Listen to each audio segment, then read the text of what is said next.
ನಮಸ್ಕಾರ ಸ್ನೇಹಿತರೆ, ಮಂಜುಳಾ ಕಿಚನ್ ಚಾನಲ್ಗೆ ಸ್ವಾಗತ. ಇವತ್ತು ನಾವು ಕೂದಲಿನ ಆರೋಗ್ಯದ ಬಗ್ಗೆ ಕೆಲವು ಟಿಪ್ಸ್ ನೋಡೋಣ. ಈ ಟಿಪ್ಸ್ ಫಾಲೋ ಮಾಡಿದರೆ ಕೂದಲು ಉದುರುವುದು ಕಡಿಮೆಯಾಗಿ ಗಟ್ಟಿಯಾಗಿ ಬೆಳೆಯಲು ಸಹಾಯ ಮಾಡುತ್ತದೆ.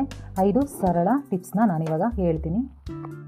ಇನ್ನೊಂದು ಈಸಿಯಾಗಿರೋ ಮನೆಯಲ್ಲೇ ಸಿಗೋವಂತಹ ಪದಾರ್ಥದಿಂದ ನಾವು ಕೂದಲಿನ ಆರೋಗ್ಯವನ್ನು ಹೇಗೆ ಕಾಪಾಡ್ಕೊಬೇಕು ಅಂತ ತುಂಬ ಈಸಿಯಾಗಿರೋದನ್ನ ಟಿಪ್ಸ್ ಹೇಳ್ತೀನಿ. ಕೊನೆವರೆಗೂ ನೋಡಿ. ಮೊದಲನೆಯ ಟಿಪ್ಸ್, ಕೂದಲು ಆರೋಗ್ಯವಾಗಿರಬೇಕು ಅಂದರೆ ನಾವು ಒಳ್ಳೆಯ ಆಹಾರ ಕ್ರಮನ ರೂಢಿಸ್ಕೊಳ್ಬೇಕು. ದಿನ ನಾವು ಹಸಿರು ತರಕಾರಿ, ಹಣ್ಣು, ಬೇಳೆ, ಮೊಳಕೆ ಕಾಳುಗಳನ್ನು ತಿನ್ನಬೇಕು. ಕರಿಬೇವು, ನೆಲ್ಲಿಕಾಯಿ, ಬಾದಾಮಿ ಕೂದಲಿಗೆ ತುಂಬ ಒಳ್ಳೆಯದು. ನಮ್ಮ ದೇಹದಲ್ಲಿ ಐರನ್ ಅಂಶ ಮತ್ತು ಪ್ರೋಟೀನ್ ಅಂಶ ಕಡಿಮೆ ಇದ್ದರೂ ಕೂಡ ಕೂದಲು ಉದುರುವ ಚಾನ್ಸಸ್ ತುಂಬ ಇರುತ್ತೆ. ಸೊ ನಾವು ಡೈಲಿ ಪ್ರೋಟೀನ್ ಇರುವ ಆಹಾರವನ್ನು ಸೇವನೆ ಮಾಡಬೇಕು. ಇನ್ನು ಎರಡನೆಯ ಟಿಪ್ಸ್ ಬಂದು ಎಣ್ಣೆಯಲ್ಲಿ ಮಸಾಜ್ ಮಾಡೋದು.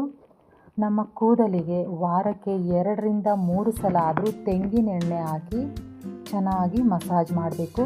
ನಮ್ಮ ಕೂದಲಿನ ಬುಡಕ್ಕೆ ಹಚ್ಚಿಬಿಟ್ಟು ಚೆನ್ನಾಗಿ ಸಾಫ್ಟಾಗಿ ಮಸಾಜ್ ಮಾಡಬೇಕು.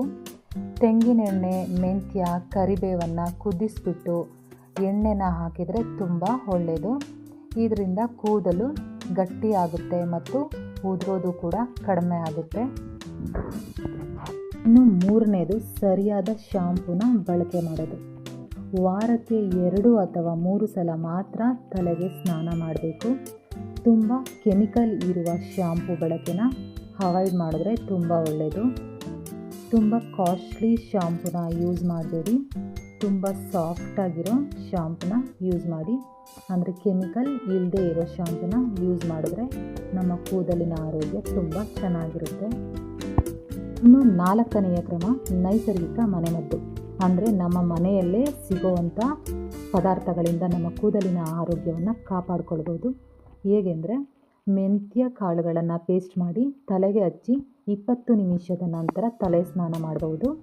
ಮತ್ತು ನೆಲ್ಲಿಕಾಯಿ ಪುಡಿ ಮತ್ತು ಮೊಸರು ಹಾಕಿದರೂ ಕೂಡ ಕೂದಲು ಮೃದುವಾಗಿರುತ್ತದೆ.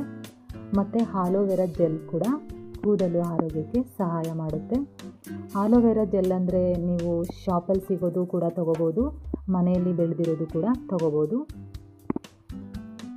ಇನ್ನೂ ಸ್ವಲ್ಪ ಟಿಪ್ಸ್ ಹೇಳಬೇಕಂದ್ರೆ, ತುಂಬ ಬಿಸಿನೀರಿಂದ ತಲೆಗೆ ಸ್ನಾನ ಮಾಡಬಾರ್ದು.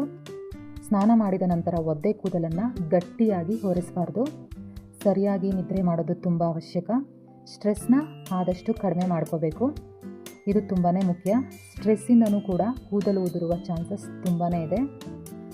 ನಿಮಗೆ ಇನ್ನೊಂದು ಇಂಪಾರ್ಟೆಂಟ್ ಟಿಪ್ಸ್ ಹೇಳ್ತೀನಿ. ಮನೆಯಲ್ಲೇ ಸಿಗೋದು ಈರುಳ್ಳಿ, ಅಂದರೆ ಕೆಂಪುಗಿರುತ್ತಲ್ಲ ಈರುಳ್ಳಿ, ಅದನ್ನು ಜಜ್ಜಿಬಿಟ್ಟು ಅದರ ರಸನ ತೆಗೆದು ಕೂದಲಿನ ಬುಡಕ್ಕೆ ಹಚ್ಕೋಬೇಕು. ಹಚ್ಚಿಬಿಟ್ಟು ಅರ್ಧ ಗಂಟೆ ಆದಮೇಲೆ ನಾವು ಸ್ನಾನ ಮಾಡಬೇಕು. ಯಾವುದೇ ಶಾಂಪೂನ ಯೂಸ್ ಮಾಡಬಾರ್ದು.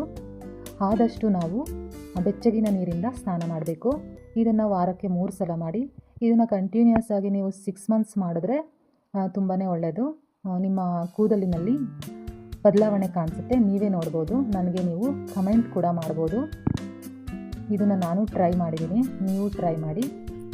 ನಿಮಗೆ ಈ ಮಾಹಿತಿ ಇಷ್ಟ ಆಗಿದೆ ಅಂತ ತಿಳ್ಕೊತೀನಿ. ಈ ಮಾಹಿತಿ ನಿಮಗೆ ಉಪಯೋಗವಾಗಿದ್ದರೆ ಈ ವಿಡಿಯೋಗೊಂದು ಲೈಕ್ ಮಾಡಿ, ಶೇರ್ ಮಾಡಿ ಮತ್ತು ನನ್ನ ಚಾನಲ್ಗೆ ಸಬ್ಸ್ಕ್ರೈಬ್ ಆಗಿ. ಧನ್ಯವಾದಗಳು.